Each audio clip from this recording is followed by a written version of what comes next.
હોમગાર્ડના સભ્ય મારું કાલ આપણે હૈદરાબાદ નેશનલનું જે આયોજન કરેલું ને એમાં મને પૂછવામાં આવ્યું કે તમે કઈ રીતે ઇવેન્ટમાં આવ્યા આગળથી. મેં આપણું હોમગાર્ડ વાંસદા યુનિટનું નામ લીધું અને ત્યાં નેશનલ કક્ષાએ હોમગાર્ડ સ્ટાફનું નામ બોલાયું. તો વાંસદા નવસારી જિલ્લાનું આ હોમગાર્ડ સ્ટાફનો સભ્ય છે અને નેશનલ કક્ષાએ ભાગ લીધો.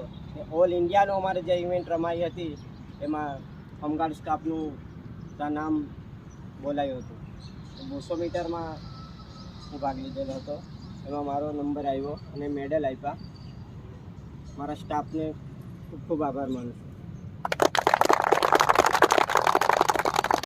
कि लहरों से डरकर नौका पार नहीं होती, कोशिश करने वालों की कभी हार नहीं होती.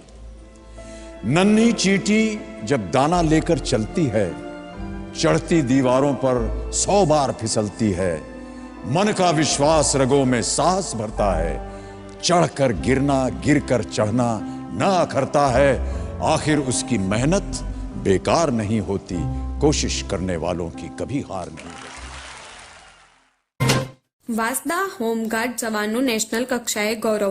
વાંસદા હોમગાર્ડ યુનિવર્સિટી સભ્ય રણજીતભાઈ ઇલ્કભાઈ ભોયા, જેઓએ 5મી નેશનલ ખેલકૂદ એથ્લેટિક્સ ચેમ્પિયનશિપ ઓલ ઇન્ડિયા સ્પર્ધામાં ભાગ લીધો હતો, જેનું આયોજન હૈદરાબાદ ગુચીબોલ સ્ટેડિયમ ખાતે તારીખ 8/2/2024 11/2/2024 સુધી કરવામાં આવ્યું હતું, જેમાં દેશના અલગ અલગ રાજ્યોમાંથી 20 થી 23 રાજ્યોની અંદાજિત 1500 જેટલા ખેલાડીઓએ ભાગ લીધો હતો, જેમાં નવસારી જિલ્લા 8 ખેલાડીઓએ ભાગ લીધો હતો, જેમાં વાંસદા તાલુકાના હોમગાર્ડ સભ્ય રણજીતભાઈ ઇલ્કભાઈ ભોયા, જેઓએ 200 મીટર દોડમાં પ્રથમ ક્રમ પ્રાપ્ત કર્યો હતો અને તેમને મેડલ તેમજ પ્રમાણપત્ર આપી સન્માનિત કર્યા હતા.